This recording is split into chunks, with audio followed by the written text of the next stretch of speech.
Olá, sejam todos bem-vindos ao canal Recanto Sat, onde o nosso propósito é compartilhar conhecimento de forma simples, leve e amorosa. E hoje nós temos o nosso podcast entre amigos e temos um convidado muito especial, que é o Dr. Francisco, ou conhecido como Kinko. Kiko, seja muito bem-vindo ao podcast. Gratidão por ter aceito o nosso convite. Seja muito bem-vindo. Boa noite a vocês, meninas, boa noite a todos. Para mim é um prazer enorme participar desse nosso encontro, que já foi adiado por alguma razão, né, que eu não lembro qual, mas estou à disposição do que vocês precisarem, do que. Bom, enfim, eu estou à disposição e podemos começar quando vocês quiserem. Já estou à vontade, é Uhum. só começar mesmo. Muito obrigado mais uma vez pelo convite. Imagina, Kiko, a gente fica feliz de você ter aceito, né? A gente está muito feliz, né, de tanta coisa que aconteceu, tanto tempo a gente querendo você aqui, mas até que chegou o dia, né? E é muito importante, assim, para a gente fazer esse encontro hoje, porque a gente queria muito saber a sua visão, já que você é médico, e você também trabalha como voluntário, né? Aplicando passos, não é isso? Então, você tem essas duas visões, você deve ter muita história para contar, muitas experiências em relação às duas visões que você tem, né? Então, queria que você falasse um pouquinho do seu trabalho nas duas frentes. Pode ser? Claro, claro. Já há algum tempo atrás, nos anos 90, que eu comecei a fazer medicina, já com 35 anos, eu me dediquei muito à medicina clínica, né? E sempre atuei em pediatria e clínica médica, mais em pediatria, porque antes eu já dirigia uma clínica e que eu tinha contato direto com os pediatras. Então, eu fui aprendendo. Quando eu estava no primeiro período, eu já passava a visita médica, né? Uhum. Juntamente com o staff. Então, isso para mim foi muito mais fácil desenvolver a clínica pediátrica do que propriamente a clínica médica. E no meu dia a dia, em emergência, foi onde eu atuei maior tempo foi na emergência, né? Até o tempo que eu decidi a não atuar mais em medicina clínica. Eu passei a atuar em medicina laboratorial ou medicina diagnóstica, como queiram. E aí eu senti falta, porque eu achei eu até penso até hoje, que ter entrado na medicina para mim foi um dom, é alguma coisa que eu observei durante o curso, que eu precisava exercer de alguma forma, eu precisava me doar. E eu me deparei com muitas situações que me fizeram crer e poder enxergar que aquele momento, por que aconteceu? Fechou o seu microfone. Abriu de novo. Pode. Desculpa, como é que eu faço para desligar aqui? Não, não, já está ok. Tinha Tá. desligado o seu microfone. Então, depois eu percebi que havia alguma coisa acima do meu conhecimento que me direcionava para a medicina clínica. Mas eu já tinha optado para a medicina laboratorial. Porém, não deixa de ser um ato de doação, né? Quando você faz um passe, quando você estuda, quando você entende o ser humano como completo, como ser espiritual, como matéria, você tem uma abrangência maior. Então, foi isso o que eu busquei no espiritismo foi o complemento daquilo que eu já fazia na medicina clínica, né? Tanto em adulto como criança. Agora eu trabalho mais com adulto do que criança, aplicando passe, e eu enxerguei que aquele meu dom, entre aspas, tinha um propósito. Foi por isso que eu optei para fazer. Já estou no Espiritismo há uns 20 anos, decidi fazer o curso, me dedicar ao estudo sistematizado da doutrina espírita, depois eu fiz o curso de passe, curso de radiação, E aí eu necessito, para mim é uma carência muito grande, porque quando houve a pandemia, eu senti muito essa ausência do contato com o outro. Eu senti muita necessidade, porque eu já estava acostumado, e eu acho que eu devo isso à medicina clínica, pelo fato de ter abandonado. Está me entendendo como é, como é que Sim. funciona? Uhum. Porque eu deixei a medicina clínica, né? Fiquei doente, eu não tenho vergonha de falar, eu tive síndrome de burnout, eu fiquei incapacitado por algum tempo em lidar com pessoas, um desconhecido, alguém que já passou por isso, sabe que isso é um gatilho que pode ser desencadeado a qualquer momento. Então, Uhum. para isso, eu evitei, eu saí fora da medicina clínica e abracei a medicina laboratorial. Mas eu me senti na obrigação de dar continuidade à minha doação em relação a que em alguns casos que aconteceram comigo durante cursos de medicina, eu me flagrava numa situação que eu mesmo não entendia. Por que eu tinha que estar ali naquele momento em que precisava de um médico e que não tinha, por exemplo, numa época de maternidade, que não tinha médico no domingo? Eu ia lá só para passar visita e aconteciam alguns fatos na sala de parto, por exemplo, que me requisitavam. E que se eu não estivesse lá, como que isso ia transcorrer? Será que eu não uso esse nome, não gosto de usar salvar, né? Porque eu acho que eu não salvo nada, eu sou apenas um instrumento. Mas tantas situações que eu me vi em que muita gente falava: poxa, doutor, o senhor chegou no momento certo. Parece que Deus abençoou que o senhor chegasse nesse momento. E eu constatei, não por isso apenas, mas ao longo, que eu sempre estava presente num momento difícil. É como se fosse um chamado que eu via, né? E ainda na clínica médica, quando eu atuava na emergência, um dia despertou uma paciente que chegou com muitas dores de madrugada e ao deitar na maca, pedi para ela deitar simplesmente, ela não conseguia deitar, mas aí o fato de eu ter tocado a mão dela, eu comecei a fazer o exame clínico nela. E ela percebeu, ela falou: nossa, sua mão é mágica, porque eu estava sentindo muita dores, não tinha posição para dormir, o senhor encostou a mão em mim e passou.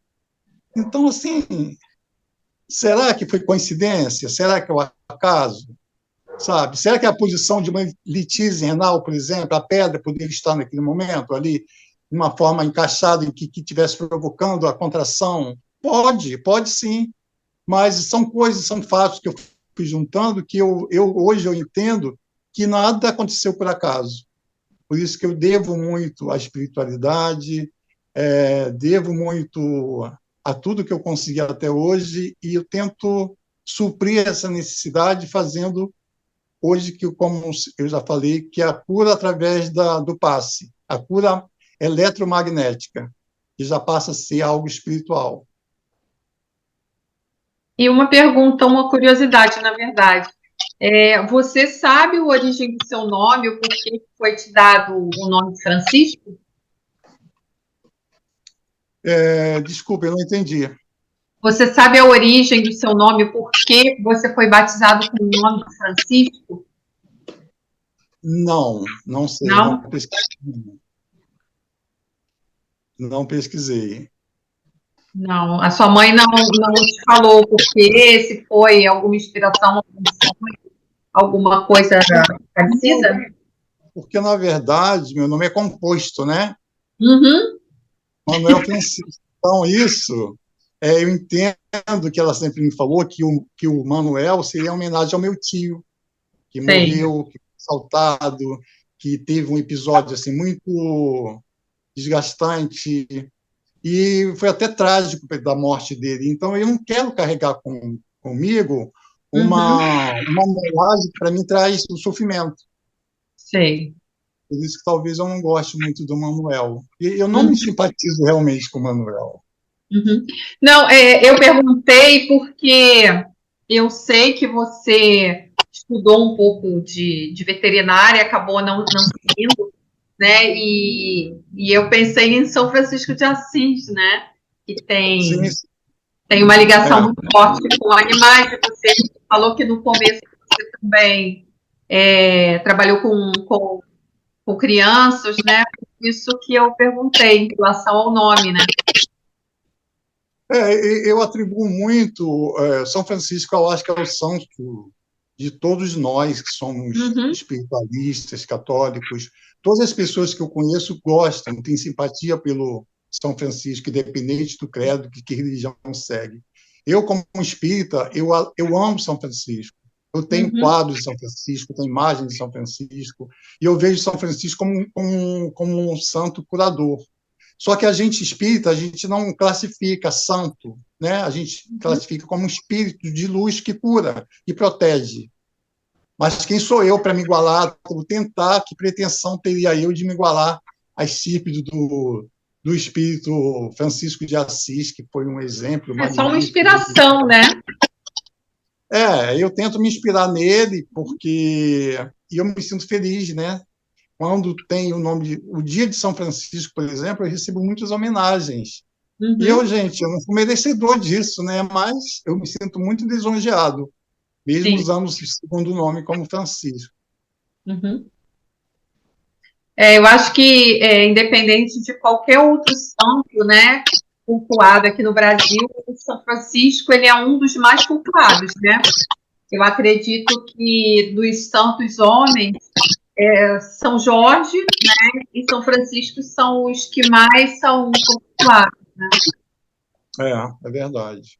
Pelo que eu observo muito isso.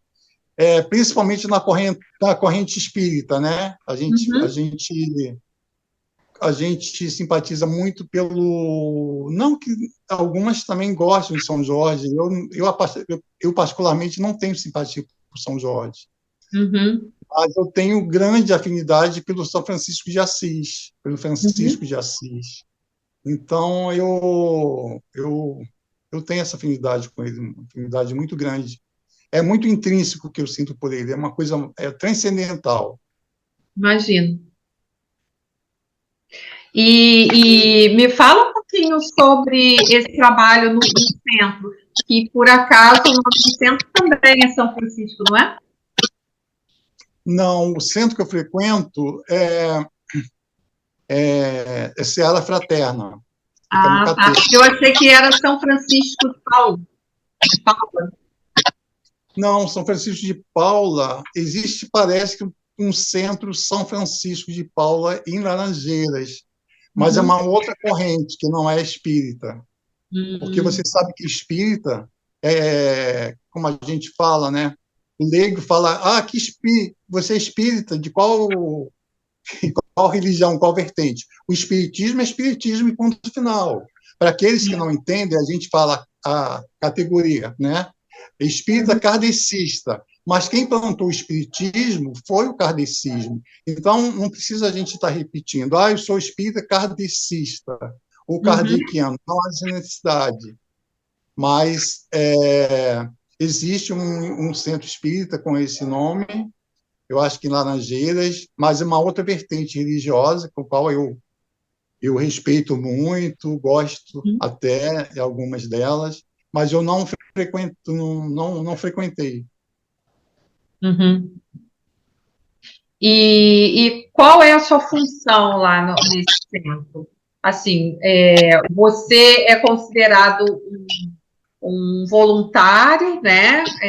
Como os outros, ou você tem algum outro cargo? Porque você, como médico, médico não, médico, você, como médico, você tem alguns conhecimentos, né, a mais do que as pessoas lá. Ou é tudo no mesmo nível?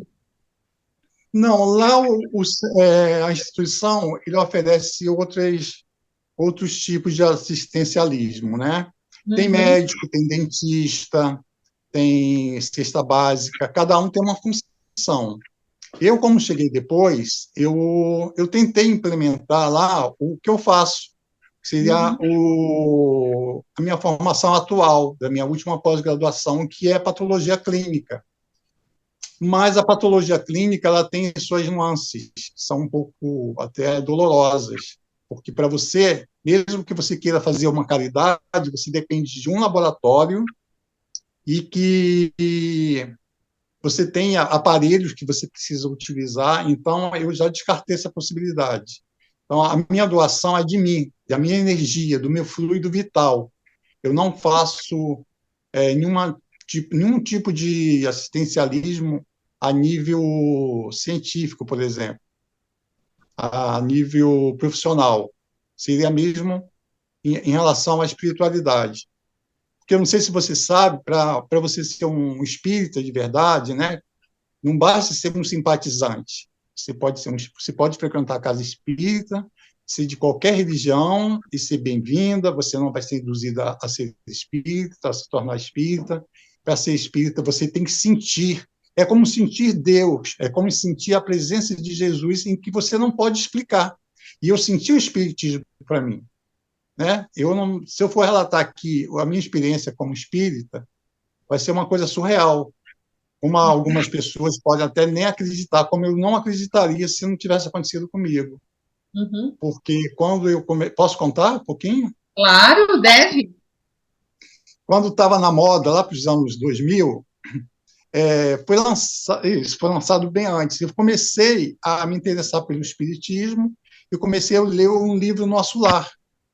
Uhum. E quando eu me deparei com a leitura, eu falei, não, que isso tudo doido, tudo maluco, eu já sou...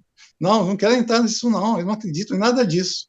E parei o livro. Eu não estava preparado para ouvir, para sentir, para acreditar. Eu achava que tudo aquilo era utopia. E Uhum. aí, toda noite eu tinha um sonho que alguém me dizia. Aliás, eu tenho essas coisas através de sonho, né? Sonho, sono, uma visão, uma voz me falava. Para você ser espírita, você tem que ler o Pentateuco, que são as obras básicas do Kardec. E ele me dizia a sequência dos livros que eu tinha que usar, né? O Evangelho, o Livro dos Espíritos, o Livro dos Médiuns, e por aí, até completar os 5, que é o Céu e o Inferno e a Gênese. E aí eu fui lendo um por um, e cada dia, cada vez que eu lia, mais eu me aceitava, mais eu me complementava, mais eu entendia algumas coisas que outras religiões não davam como resposta. E foi muito interessante isso. Aconteceu algo comigo eu tive uma perda muito grande, que eu fiquei muito depressivo, mas ao invés de eu ir para o fundo do poço, eu usei a minha fé como inspiração, como um impulso. E eu costumo dizer, hoje eu entendo que foi um impulso eletromagnético, de acordo com a minha vontade para poder subir. E eu saí assim pela minha fé, da minha confiança. Eu tive essa determinação de sair e que eu acho que pela via do espiritismo para mim foi a melhor, porque eu tinha os piores pensamentos possíveis que se poderia imaginar de uma pessoa depressiva. Hoje eu já tenho esse conhecimento, já tenho essa responsabilidade. E aí eu aprendi mais ainda a responsabilidade do que foi dito, né? Quanto mais conhecimento você tem, mais responsabilidade você tem sobre você, sobre o próximo. E aí eu decidi, então, procurar essa casa que quando eu mudei aqui para a Glória, que hoje eu moro no Flamengo. Alguém me orientou sobre o centro, mas precisa estudar, né? Para você fazer alguma atividade no centro, você precisa estudar no mínimo 4 anos, que é o ensino sistematizado da doutrina espírita, que é o ESD.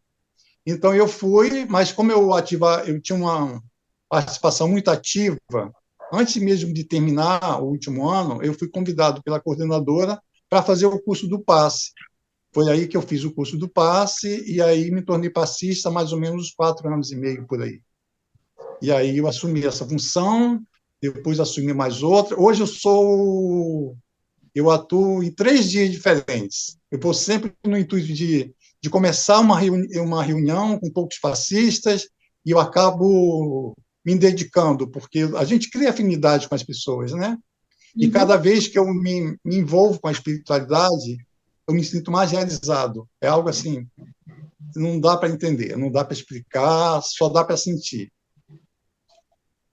E atualmente eu sou passista, eu já tive uma outra função, que era a irradiação à distância, mas eu confesso que irradiação é algo que a gente tem que ter muito preparo, a gente tem que estar muito protegido pelos mentores da casa. E depois entrou a pandemia, a gente continuou fazendo essa irradiação em casa, só que eu não me senti à vontade, eu não me senti bem, porque eu sou médium esponja, sabe? Aquele que absorve tudo e todos. Então, eu estava me sentindo mal.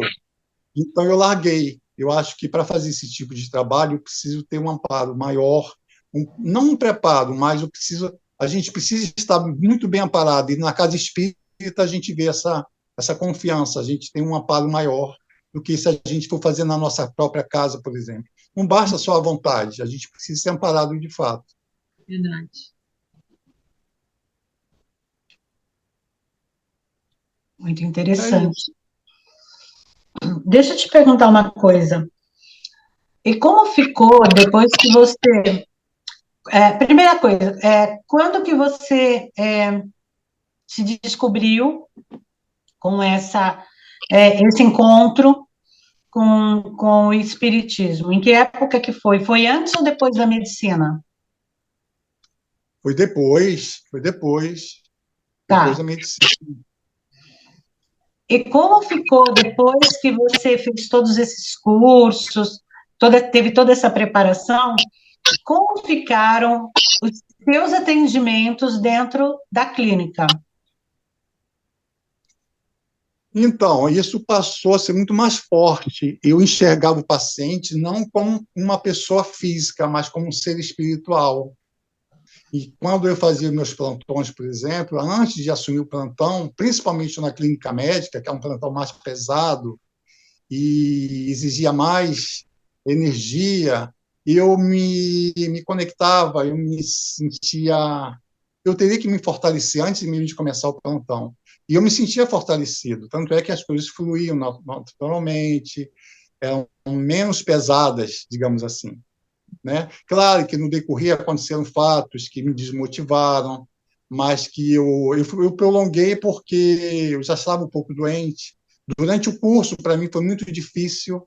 Eu passei por muitos problemas de horário, eu trabalhava de madrugada, eu dava plantão sexta, sábado, domingo para poder pagar minha faculdade. Eu não venho de instituição pública, então eu precisava me manter. E isso, para mim, foi muito... isso veio exacerbar ainda mais esse processo que desencadeou em mim, que foi a síndrome de burnout, que você sabe que é uma exaustão, né? Uma exaustão física e mental em decorrência do que você faz, seja ele no trabalho, no estudo, ainda mais eu que agregava o estudo e o trabalho ao mesmo tempo. Mas eu tentei ver isso com leveza a partir do momento que eu passei a ter uma outra visão. E aí, quando eu abracei, de fato, o espiritismo, e aí foi um problema, que eu achei que eu tivesse que assumir essa responsabilidade, que é como se eu tivesse programado para fazer uma coisa e eu desvirtuei. Porque hoje em dia, patologista lida com quem? Com peças, com excrementos. Eu, particularmente, só faço corpustologia, tá? Embora eu seja citopatologista e patologista clínico, eu só faço corpustologia, que é aquele exame que se faz, o rastreio do colo de câncer de útero, né? Que é o Papa Nicolau.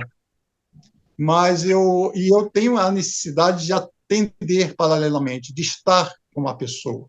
Porque antes eu pensava que eu poderia estar numa caverna, que eu poderia rezar por todo mundo, desejar paz para todo mundo, ficar como um ermitão. E a gente aprende que não, que os desafios que fazem com que a gente pense, que a gente cresça, que a gente evolua, são os desafios que a gente tem que enfrentar. Então, eu criei uma forma de enfrentar esses meus desafios fazendo algo voluntário, algo que eu gostasse de fato, e não que me tornasse obrigado, como era o fato de eu ter que ir para o plantão, porque eu ganhava. Isso, para mim, é um sacrifício, porque já doente, eu não tinha mais o mesmo prazer de ir. Enquanto que hoje, tendo essa percepção, essa necessidade, eu vou, mesmo cansado, mas eu saio de lá uma outra pessoa, um ser renovado. É muito gratificante, é uma coisa que você tem que sentir mesmo. E aí você falou, né, pelo que a gente estava conversando um pouquinho antes, E a sua menina dos olhos é esse trabalho com os passes magnéticos, é isso? Sim, sim. Então, fala um É. pouquinho para a gente sobre isso, sobre essa energia, sobre esse seu trabalho. A o próprio início na doutrina espírita não foi muito difícil para mim, porque como o espiritismo é um tripé, que é ciência, filosofia e religião, a parte científica, para mim, já se tornou mais fácil, porque você estuda desde... Tem um livro chamado A Caminho da Luz, que é do Chico Xavier com o Espírito de Emmanuel, que fala sobre essa trajetória de como se constituiu os átomos, a formação dos planetas, aquela teoria do Big Bang que a gente aprende lá em biologia no nível médio. Isso a gente estuda tudo novamente para poder a gente entender o espiritismo como ciência também. Então, para mim, foi muito mais fácil entender a teoria do Big Bang, a formação do mundo, a formação dos primeiros seres, que são os coacervados, as teorias. A gente aprende teoria de Darwin, Lamarckiana, todas aquelas teorias que a gente aprendeu na biologia e que eu já dei aula como professor, né, de ensino médio, eu dava tudo aquilo, então foi mais fácil entender. E aí partiu para uma coisa que era um pouquinho mais difícil, que eu não tinha afinidade, mas que eu tive que estudar, que foi a física quântica. A física quântica, normalmente, que se aplica através do magnetismo. Para você atuar em magnetismo, você tem que entender, nem que seja um pouquinho de física quântica. Então, lá no início, eu tive que pesquisar sobre teorias da corda, de física quântica, de quantos que o átomo percorre, e ele ele faz uma colisão com os prótons, e aquela coisa assim, já é uma coisa que fugiu um pouco do meu conhecimento. Mas eu confesso que não foi tão difícil entender. Hoje eu entendo que o que a gente transmite na hora do passe nada mais do que uma energia eletromagnética que vem do alto, né? É o magnetismo. E não tem como não falar de magnetismo sem falar do Dr. Mesmer. Não sei se alguém já ouviu falar do Dr. Mesmer. Tem até um vídeo nele no YouTube sobre todo o trabalho dele, né, que foi o médico austríaco. Algumas literaturas já falam direto que ele era alemão, mas, a princípio, ele era de uma cidade da Áustria, que parece que foi incorporada à Alemanha, por isso que tem essa controvérsia. Mas ele, no século XVIII, mais ou menos, em 1775, ele começou a utilizar, ele era psiquiatra, né? Ele atendia muitos pacientes doentes com problemas mentais. E ele precisava, então, entender como que aquele magnetismo poderia influenciar na vida dele, da cura. E ele começou a fazer estudos. Então, vários experimentos ele foi fazendo através de curas, não só das mãos, ele manipulava os fluidos, né? E ele tentava entender o que é fluido, de onde que vem esses fluidos. Hoje a gente já sabe mais ou menos o que é fluido. Mas naquela época, em 1775, por exemplo, ninguém sabia e imaginava que uma doença... Ele tinha essa teoria. Ele dizia que a doença é uma desarmonia do equilíbrio da pessoa. Então, ele magnetizava, como já falei, a água, pratos, roupas e várias coisas mais. E em 1779, já em Viena, ele atuava muito em Viena, em Paris, foi montada uma comissão, porque o meio acadêmico não aceitava ele, né, por causa chamavam ele de charlatanismo. Em 1784, o governo francês ele impôs que fosse formada uma junta médica, só de médico, obviamente, para poder entender o que se passava ali. Então, os médicos eles admitiram que tudo que estava sendo feito ali que realmente havia um significado, e não era charlatanismo. E, a partir daí, ele começou a ser procurado, né? Ele foi mais... Aí, sim, reconheceram ele, mas, claro, como acontece em tudo que a gente faz, a gente não agrada a todos, né? E a comunidade científica não engolia muito isso, embora alguns médicos na sua conjuntura que foi formado, todos foram unânimes em constatar que aquilo ali não era charlatanismo, que de fato acontecia. A fluidoterapia. E a gente sabe por que Jesus fazia cura, né? Hoje, para a gente, isso já não é mistério mais. É aquilo que a gente tinha como milagre, como um ato de a gente é inexplicável, que quando a gente perguntava, isso é mistério, hoje a gente já não tem essa percepção de que tudo é mistério. Hoje nós entendemos que existe uma energia cósmica universal que depende do seu mundo que está em atuação, no caso, o nosso planeta Terra, ela possui um fluido próprio, né, que rege o universo, e dentro desse fluido cósmico, ela tem várias vertentes, inclusive o fluido cósmico espiritual, o nosso fluido vital no momento do passe, em que a gente está recebendo o fluido espiritual do espírito que está conosco, juntamente com com o nosso fluido vital. Então, a gente tem que entender essas questões. E aí a gente tem que estudar a fluidoterapia, o magnetismo, através da mão. O que é o magnetismo? É você impor, é você fazer uma transfusão de energia para a pessoa que está lá na tua frente. Mas aí você tem que entender que você é um meio, você é um cano. E para esse cano condutor, ele precisa transportar água límpida, não é?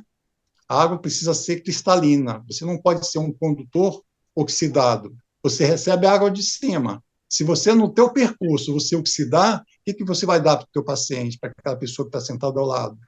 Então, é isso que a gente tem que vigiar e orar sempre. É aquilo que Jesus sempre falou para a gente, né?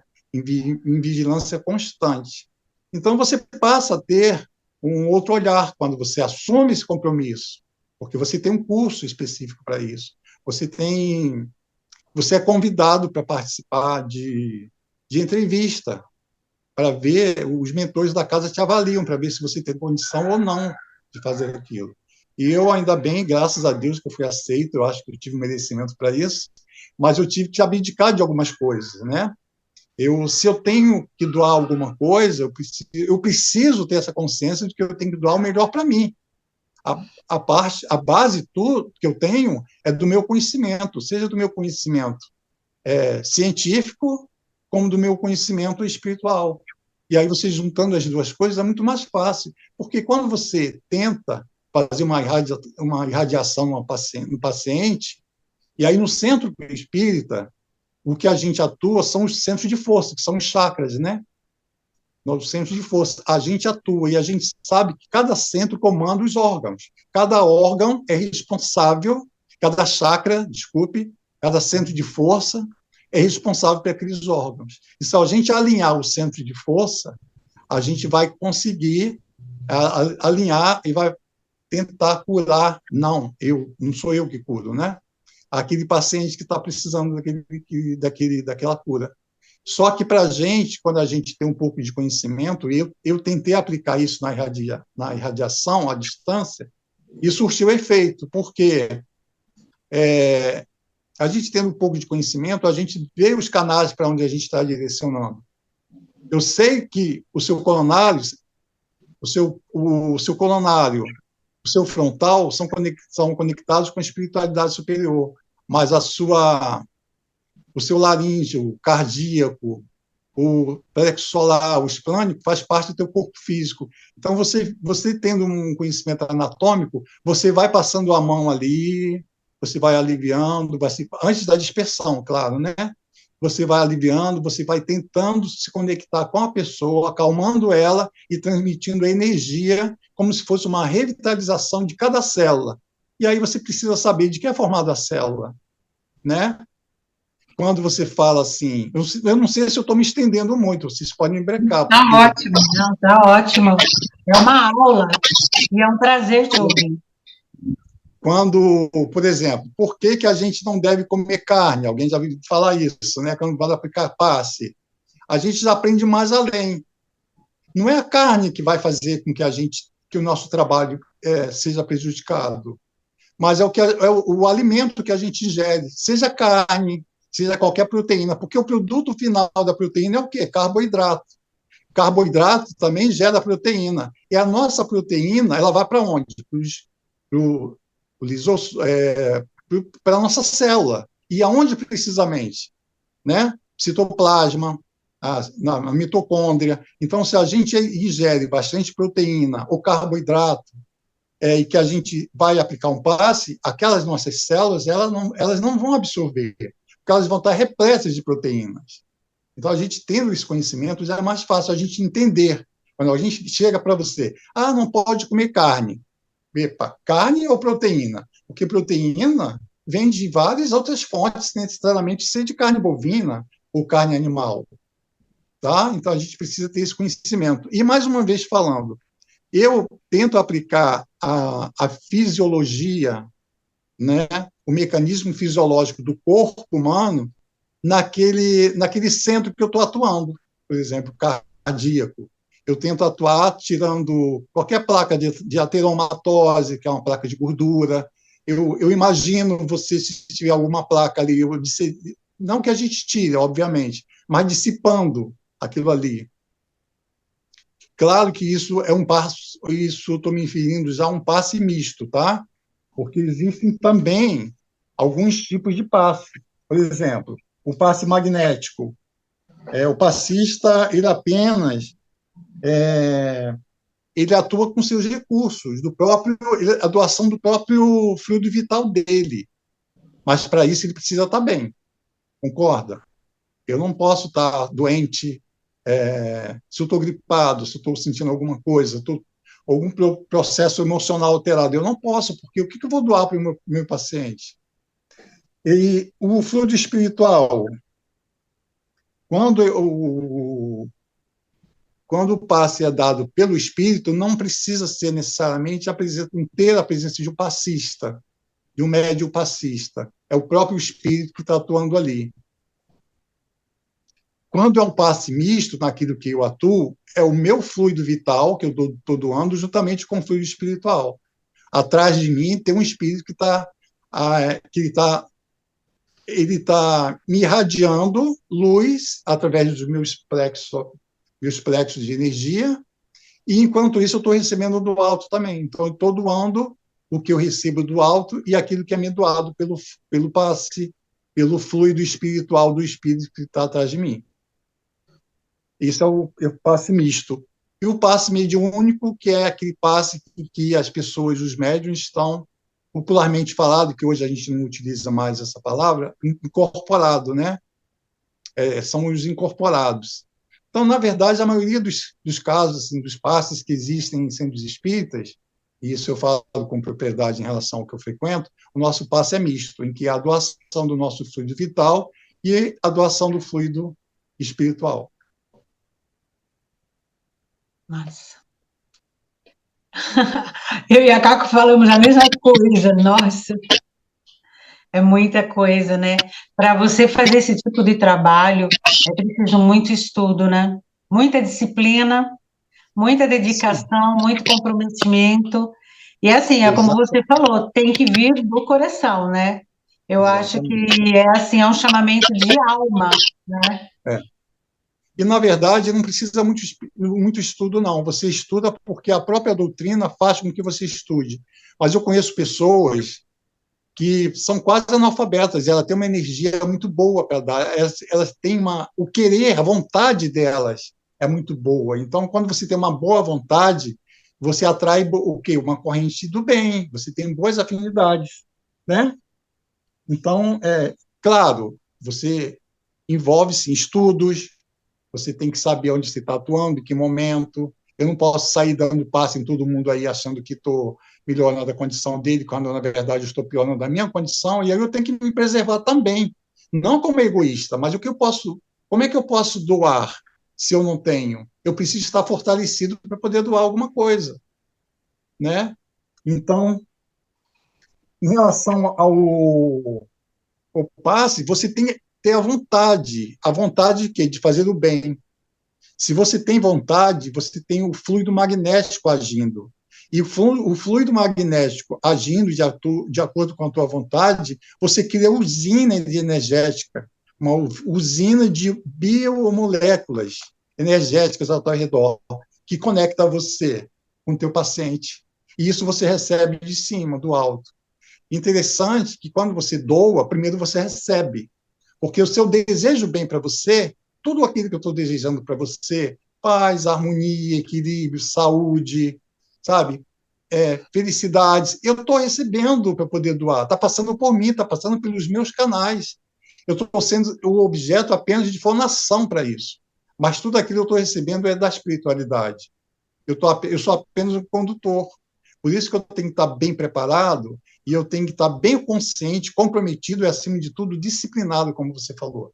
Não basta estudar, não basta gostar, se você não tiver disciplina, se você não sentir a necessidade, de fato, a importância daquilo que você está doando. Porque doação não é porque eu estou doando, que eu não ganho nada, que eu vou fazer o que eu quero. Não. Aí você se compromete. Eu acho que a responsabilidade, nesse caso, para mim, é muito maior do que se eu estivesse ganhando alguma coisa, algum retorno financeiro.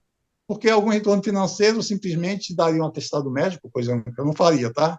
Em condição normal, ficaria doente, mas até ficar doente para mim é difícil, porque se eu for doente para o centro espírita e eu tentar, mesmo doente, sabendo que eu não tenho condição, às vezes simplesmente eu estando na sala do passe, não para doar o passe, porque quando a gente muitas vezes está sentindo mal, a gente vai apenas para o estudo. A gente assiste o estudo, se a gente estiver em condição, a gente aplica o passe, senão a gente sai. E eu me sinto tão fortalecido que às vezes eu estou cansado, mas aí a gente tem que ver que o cansaço é do nosso corpo físico, não é espiritual. E se o nosso espírito está disciplinado, se ele tem esse conhecimento da importância da atuação dele, então o meu cansaço é físico, e meu corpo físico, e nada a mesma coisa. Eu chego uma outra pessoa, fortalecido. É impressionante, é só sentindo mesmo. Eu vou te fazer uma pergunta aí, assim, agora eu vou viajar um pouquinho, tá? Sinta-se à vontade em responder ou não, qualquer coisa, a Caco, ela faz uns arranjos no nosso podcast. Mas a minha pergunta é a seguinte: quando você está no laboratório, que você está mexendo ali com as células, né? Você está fazendo o seu trabalho com as células das pessoas. Ali você está mexendo com algo que tem uma quantidade de energia. Com todo esse conhecimento que você tem, quando você faz esse trabalho, como que é isso para você? Deu para entender minha pergunta? Sim, sim. Só que é um pouco complicado, porque para você fazer, por exemplo, eu faço compostologia, eu faço a microscopia daquele trabalho que é iniciado na coleta. Tá? Então, as etapas de um exame são pré, durante e pós. Então, se eu pego o material que não foi bem coletado, não foi bem fixado, o resultado para mim não vai ser bom, com certeza, né? Se o resultado que eu fornecer para a pessoa que vai digitar, se o meu resultado não for bom, ela vai ter dificuldade. Então, na verdade, antes de eu iniciar meu trabalho, eu peço muita orientação, eu peço muita iluminação, para que aquele problema que vem até a mim, que eu possa resolver com paciência, com determinação, com calma, com resignação e, acima de tudo, com sabedoria. Porque não é fácil. Hoje mesmo eu peguei 3 casos assim, que não vem nada para você, só vem o nome da paciente, não vem a idade, não vem a data da última menstruação, e você tem que correlacionar a morfologia que você está vendo, você está diante do epitélio atrófico, que você tem que correlacionar a morfologia celular, mas você não sabe a idade da paciente, você não sabe se a microflora que você está vendo ali é compatível com a idade dela, é compatível com as células, porque elas estão fazendo maturação mediante os patógenos. Então, a gente fica perdido, sabe? Graças a Deus, no fim dá tudo certo, porque eu ligo para a gerente lá do laboratório e informo: olha, estou tendo esse problema, você por favor, tente ver, pegar mais detalhes para poder correlacionar. Quando não consigo isso, eu peço a Deus e falo assim, vai assim mesmo. Mas sempre assim, dentro do que eu aprendi, sabe? Nunca já que eu não estou conseguindo, você vai assim mesmo. Não é o vai assim mesmo sem aquele comprometimento, mas vai assim mesmo, tipo assim, eu estou vendo isso, Se não for compatível com a idade da paciente, eu não posso adivinhar. Eu não posso parar o meu serviço para adivinhar o paciente, a idade da paciente, que já teria que estar em minhas mãos. É o mínimo que você tem que ter, né? A idade da paciente, a data da última menstruação, porque eu trabalho com ciclo menstrual, eu trabalho com a parte hormonal. Então, as células que eu estou visualizando ali vai depender do processo do ciclo menstrual em que a paciente está.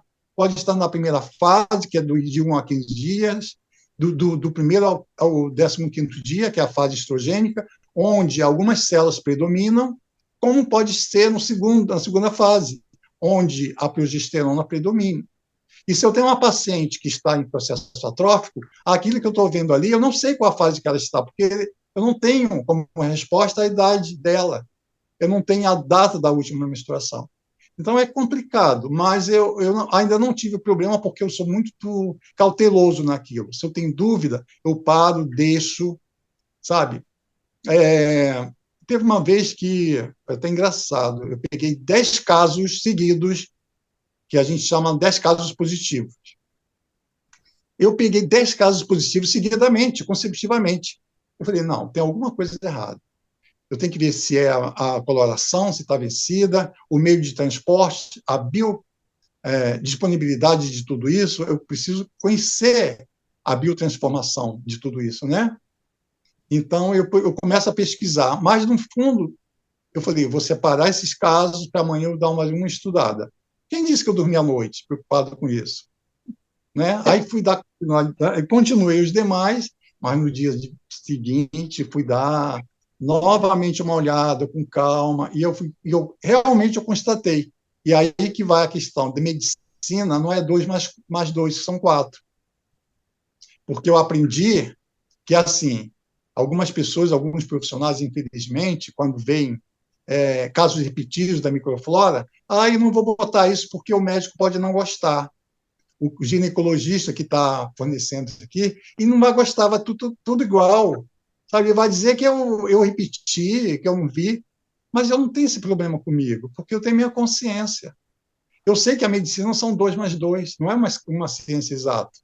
Eu posso pegar 15, 20 casos consecutivos, sim, por que não? Então, eu preciso ter esse preparo, essa maturidade, esse entendimento, essa responsabilidade, para poder entender que aquilo é possível, sim. Eu não sei se eu respondi a tua pergunta, mas pode Sim. me fazer novamente, caso não Não, tenha sido sim. resposta. É porque assim, quando a gente adquire esse conhecimento, essa maturidade espiritual, o nosso trabalho, a gente passa a ter um outro olhar em relação ao nosso trabalho. Aí você está Sim, mexendo, você doa energia, você trabalha com energia dentro dessa configuração de doação, só que isso é uma constante na tua vida. sim, Então, essa energia, ela está circulando ali no seu dia a dia, no seu trato com as pessoas, na sua sensibilidade em lidar com o público, na sua intuição, né? Não tem como desconectar. Por isso que eu perguntei, como que fica esse seu trabalho quando você está ali analisando essas células, entendeu? Porque não tem como desconectar. E não adianta, quando você abre o canal, a informação vem, né? e É bem vem, isso. e vem, e vem. Sabe por quê? Porque eu enxergo o seguinte: atrás daquelas lâminas, que são normalmente 2 para cada caso, existe um ser humano. E Exato. eu trabalharia se fosse a minha mãe. Será que se fosse a minha mãe eu teria o mesmo cuidado, a mesma responsabilidade de fazer o escrutínio, que é a leitura daquela lâmina? Então eu preciso ter esse olhar do outro em relação a mim, chamada empatia, né? A empatia do que você faz, a responsabilidade, a empatia e esse conhecimento que não deixa de ser científico, você está aplicando a ciência ali dentro dos seus princípios morais, porque o espiritismo, e não só o espiritismo, a espiritualidade, ela trabalha com fatores morais. Não adianta o avanço da ciência, da tecnologia, se você não tiver moral, se você não tiver ética. Então, não Exato. é porque o meu colega age sem ética, que ele tem um outro procedimento, que eu vou agir como ele. Não, eu vou agir dentro da minha. E eu sempre peço a Deus isso, aos meus espíritos protetores, que ao iniciar qualquer trabalho, que eu seja amparado, que me dê intuição para resolver aquilo. Porque parece que se torna o chamado feijão com arroz, mas é mais complicado, porque você, quando lauda, é mais é mais complicado quando você erra, sabe? Porque quando você atende a clínica e você atende o resfriado, aquele resfriado pode ser um processo viral que pode curar por si próprio. Aquilo pode evoluir para o processo bacteriano, que aí não depende mais de você. Você orienta o paciente para que ele retorne, caso ele venha piorar. Você pode fazer um medicamento profilático, né, dependendo do estado imunológico do paciente. Você faz o resultado do exame, você tem também um parâmetro que você tem de avaliar. Mas um exame desse que eu faço, a paciente, quando ela vai buscar o resultado, se for buscar, é daqui a um ano. E durante um ano, dependendo do estágio da doença, que é uma lesão, que é uma lesão pré-maligna, ela pode evoluir. Se for um adenocarcinoma, por exemplo, a evolução se ocorre em 6 meses. Como é que eu vou parar para pensar e vou pedir para repetir um exame que eu estou visualizando ali? Ah, mas não tem parâmetro porque o protocolo me determina isso. Desculpe, mas eu posso fugir um pouco do protocolo, eu posso ser mais humanitário, porque eu gostaria que a minha família, que a minha mãe tivesse esse olhar. Quando pediram para mim, doutor, será que o senhor não poderia classificar essa flora, não, em leve, moderada e acentuada? Aí eu pergunto, se eu fosse o médico que estaria vendo aquele exame, eu gostaria de saber como é que está o estágio daquela inflamação ou daquela infecção? Eu gostaria, mas eu aprendi que não se classifica, não há necessidade de classificar. Mas eu vejo a necessidade, porque não é nada demais você fazer o melhor, você se doar, você não está fugindo da regra, né? O protocolo Exato. existe, mas você pode estar quebrando o protocolo melhorando a condição do teu paciente. E não estou ali para satisfazer a vontade do coletor, do ginecologista que gostaria de ouvir que aquela paciente já foi curada da sua candidíase. E, na verdade, 90% das pacientes, pelo menos na minha rotina, tem candidíase. Mas não posso botar candidíase porque o médico não vai gostar? Não, isso não é comigo. Então, E, eu, e, é, e como você é visto pelos seus colegas? Acredito que você atraia pessoas que pensam como você, mas não deve ser 100%. E eu queria saber como é que você é visto, a sua conduta com os seus colegas, porque você trabalha não só como nessa direção, né, de muito profissional, mas também você tem esse olhar espiritualista, né?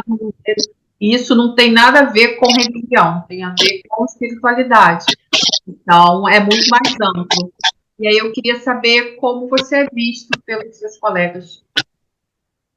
olha, Marta, eu te diria, eu talvez até estivesse sendo presunçoso em afirmar isso, né? Mas os meus colegas, eles me respeitam muito, porque até mesmo já na pós-graduação, antes de terminar esse curso, eu sempre fui muito praticante. Quando eu gosto de uma coisa, eu me dedico muito a ela. E eu lembro que na época do estágio, eu já participava como vice-coordenador do estágio. Eu não fui bem aceito com os colegas, porque existem aqueles que acham que você quer ser superior, né? Ah, não, ele está fazendo isso porque ele quer aparecer, como muitas vezes eu vi isso. E às vezes eu tenho que usar aquela linguagem como se fosse o primeiro período de uma faculdade, como eu tenho que usar aquela linguagem, eu tenho que fazer com que, quando o professor explica a situação, eu fingir que não entenda, vá para casa. Não, eu sou aquele aluno que eu pergunto, porque eu gosto de tirar minhas dúvidas, e aí, como eu sou assim, as pessoas observam, as pessoas que têm a mesma afinidade, têm essa afinidade comigo. Tanto é que muitos colegas que nem exercem na profissão atualmente, eles me indicam. Eu já fui indicado para coordenar estágios, não vou falar faculdades aqui, não vou falar a instituição, mas em grandes instituições, aqui no Rio mesmo, instituições públicas, para coordenar estágio. Eu já formei alguns profissionais dessa área, não só de uma, como em algumas. E eu era visado assim, você é visto como top da citologia. Você é visto como papa de alguma coisa assim, desse ramo. Eu não quero ter essa visão, né? Eu quero que me respeite porque no sentido amplo. Eu gostaria muito, na verdade, que essa profissão fosse mais respeitada, não a mim propriamente dito, mas que os meus colegas tivessem também esse respeito. Mas então você é respeitado, isso que eu queria saber, né? Porque, assim, por tudo que você já falou até agora, a gente percebe que você fala com muita propriedade. Então, mesmo que alguém tenha algum problema pessoal, isso é deixado de lado em relação ao seu profissionalismo, ao seu comprometimento, né? Então, eu acho que isso que é o mais importante, né? E quando você fala não querendo ser presunçoso, eu acho que isso, na verdade, é uma questão de orgulho do bem, né? Que é você ter a comprovação de que você está no caminho certo, né?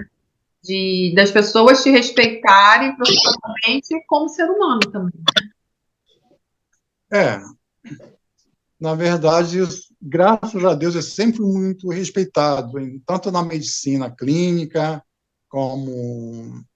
Eu costumo dizer que eu costumo me dar eu me dou melhor, tá? E eu acho que isso é uma vantagem que eu tenho. Isso eu aprendi com meus pais, a minha formação, o meu caráter, a minha ética. Eu procuro agir com muita ética. Antes de responder qualquer dúvida, eu pesquiso antes. Claro que eu não sei tudo, mas eu procuro estar sempre inteirado de alguma situação para que eu não dê uma resposta errada ou uma resposta que cause dúvida. Por isso que eu tento sempre estar atualizado, porque o estudo é constante, né? Tanto em relação à espiritualidade, como em relação à ciência. E você juntando as duas coisas, você vê a importância das duas. Você está juntando a parte espiritual, e não apenas, como você mesma citou, aí eu não estou defendendo o espiritismo, estou falando como espiritual, né? Eu acho que essa questão espiritual ele vem muito a aflorar no momento em que a gente está passando por tanto dissabor, por essa transição que as pessoas não valorizam, que é o nosso comprometimento, que é a nossa ética. Infelizmente, as pessoas ultrapassam, passam por cima, não valorizam, não têm a menor... Mas isso, enfim, isso é o outro. Eu não tenho nada com isso.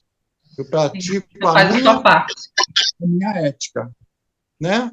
E por isso que aí nesse caso que eu falo que aí você precisa ser respeitado pelo que você faz, né?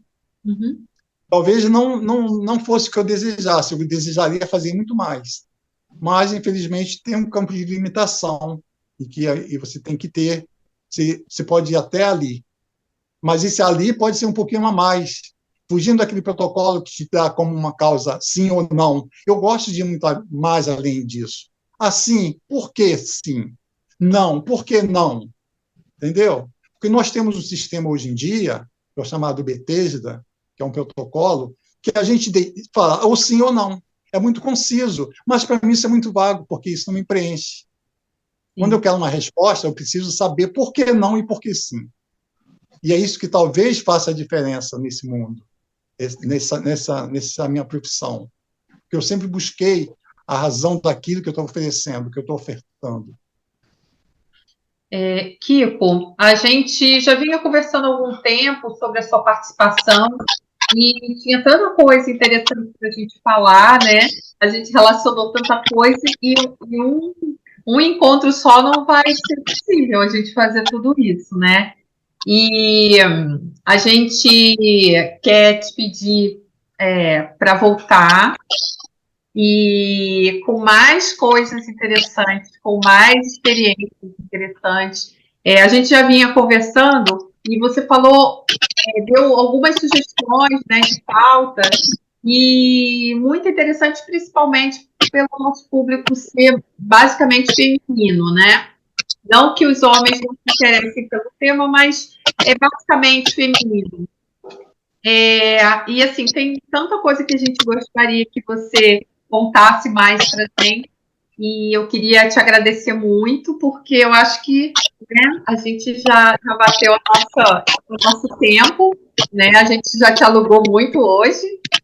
E queria te agradecer muito, muito, muito. principalmente pelo seu lado humano, né, que você abriu seu coração aqui para gente, contando a sua experiência. E eu que te conheço já há muitos anos, eu sei que tudo isso é muito verdadeiro. E pelo seu lado profissional também, né?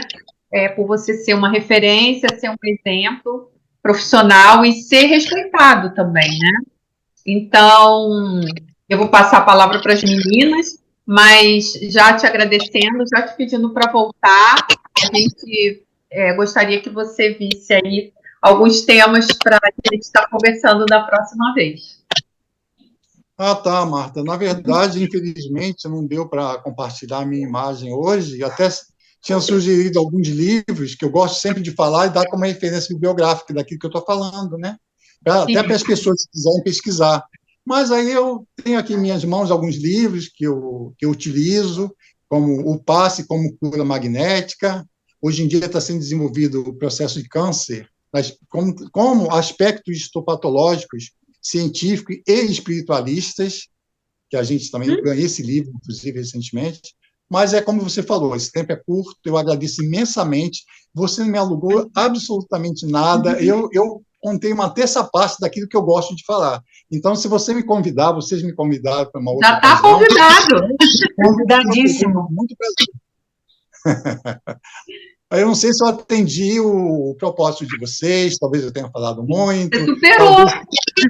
Talvez pelo fato de eu falar muito, talvez eu tenha. Tá, mas eu estou tranquilíssimo. É que a gente não gosta de estender demais, porque. Desculpa. A gente não gosta de estender demais, então a gente geralmente faz em torno de 1 hora. Mas, com certeza, você está convidadíssimo por nós para estar voltando. E eu acho que esse tema, falar sobre câncer, que às vezes é uma palavra até difícil, né, de ser pronunciada por algumas pessoas, mas eu acho que você, pela sua experiência, você dando orientações, você falando, né, da sua experiência, eu acho que vai ser maravilhoso para muita gente. Só para te dar um spoiler pequeno, mas a gente trabalha também com câncer, né? Então, depois, em outra oportunidade, a gente fala sobre magnetismo para câncer, propriamente. Breve. Vai ser legal. Uau. Em breve. Isso. Vou passar para as meninas aqui para elas se despedirem. Tá bom, ok. Obrigado, viu, pelo convite. Imagina, a gente que agradece. Ai, Kiko, ô Francisco, foi maravilhoso mesmo, gratidão. E só para te avisar, conforme você estava, sabe, falando, passando tanta informação, tanto conhecimento, gente, a gente estava tendo uma limpeza, a gente foi fantástico. Estou me sentindo assim, renovada, revigorada agora. Gratidão. Nossa, fico feliz. Eu que agradeço. As Isso para suas mim é palavras, sabe, não param mesmo. Isso para mim é uma oportunidade de poder divulgar um pouquinho do nosso trabalho, do nosso, que nós, vocês também fazem esse tipo de trabalho, terapia é um trabalho, terapia espiritualista, né? Isso é uma coisa muito boa. Eu que agradeço. Quando vocês me convidarem para a próxima, com certeza a gente vai abordar um tema que vai ser bom para todos, principalmente para as mulheres. A gente vai destrinchar algumas coisas, alguns mitos, que a gente nem pode falar muito, né? Como a Marta mesmo mencionou. Na verdade, a gente ia falar um pouco sobre isso hoje, né? Mas como introdução, eu acho que para as pessoas conhecerem, mesmo que não seja da imagem, né, movimentada, mas assim, as pessoas conhecerem um pouquinho do seu coração, né? Do seu trabalho, da sua vida, né? Da sua vida profissional, assim, da sua história também. Então, eu acho que vai dar um gostinho, né, de uma próxima vez você estar participando e as pessoas com certeza vão amar, né, a sua participação. Mas eu vou te falar uma coisa. Sim. Isso que aconteceu de não aparecer sua imagem foi uma jogada de marketing da espiritualidade, com certeza. Porque agora as pessoas vão ficar extremamente curiosas em saber quem é o dono dessa voz e desse coração extremamente generoso que nos ensinou tantas coisas hoje. Eu só posso dizer gratidão a você e a todos aqueles que te acompanham. Foi, assim, fantástico o dia de hoje. Eu agradeço os meus mentores, sempre peço orientação antes de iniciar qualquer tipo de trabalho, e o de vocês também, obviamente, que vocês têm o de vocês, né? Que vocês trabalham com terapia. E estamos todos no mesmo barco. Então, que precisar de mim, estou à disposição. Tá bem? Nossa. Olha, Também gostei Não. de participar. muito bom ter você com a gente, né? Agora você já faz parte, né, do Recanto, oficialmente, né? E a gente já tinha a Caco, agora a gente tem o Kiko também. Pois é, que coincidência que não existe, né? É verdade. Então, sinta-se integrado, né? E com certeza a gente vai marcar logo, logo para você voltar, porque eu acho que é um tema que as pessoas ficam muito aflitas, né?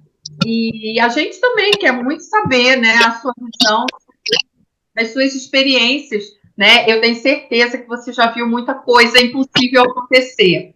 E Já. com certeza a sua mão, né, a sua energia ajudou bastante. A gente sabe que a gente não cura, mas a gente tem algo maior que está pertinho da gente, que nos ajuda, né, e que olha por todos nós. Então, a gente agradece muito, né, a egrégora que a gente tem aqui no Recanto, e que a gente sempre atrai muita gente maravilhosa. A gente sempre agradece muito os convidados, porque não tem nenhum que a gente não tenha ficado muito feliz. A gente sempre fala isso, né?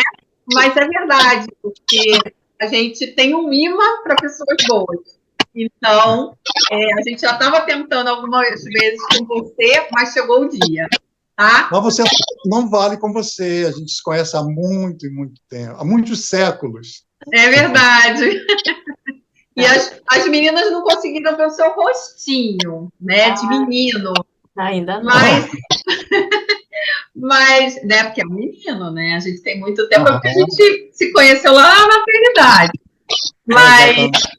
Mas a próxima vez vai estar o seu rostinho aí em movimento para o pessoal ficar mais feliz do que está hoje, tá? A gente está muito feliz. Eu que fico feliz por ter alcançado de alguma forma. E você me conheceu onde eu tinha cabelo. Cuidado para não se assustar atualmente com a minha imagem. Mas isso é o que menos importa. É porque agora está mais evidente a sua aura. Pode ser. Quem sabe o A externo, sua auréola, a sua aura, está tudo mais evidente agora. Menos, né? Mas tudo bem. Olha, Tá bom. um beijo, muito obrigada. Espero que todos gostem bastante, façam bastante comentário, curtam, compartilhem, para que ele volte, né? Porque senão ele não vai voltar. O pessoal tem que curtir, tem que compartilhar e comentar, né? O que vocês gostariam que ele falasse também e tudo mais. Tá bom? Um beijo grande, tá? Muita gratidão. E Satya Obrigado para vocês todos. Satya Até logo. Muita paz para todos. Obrigada. Sim.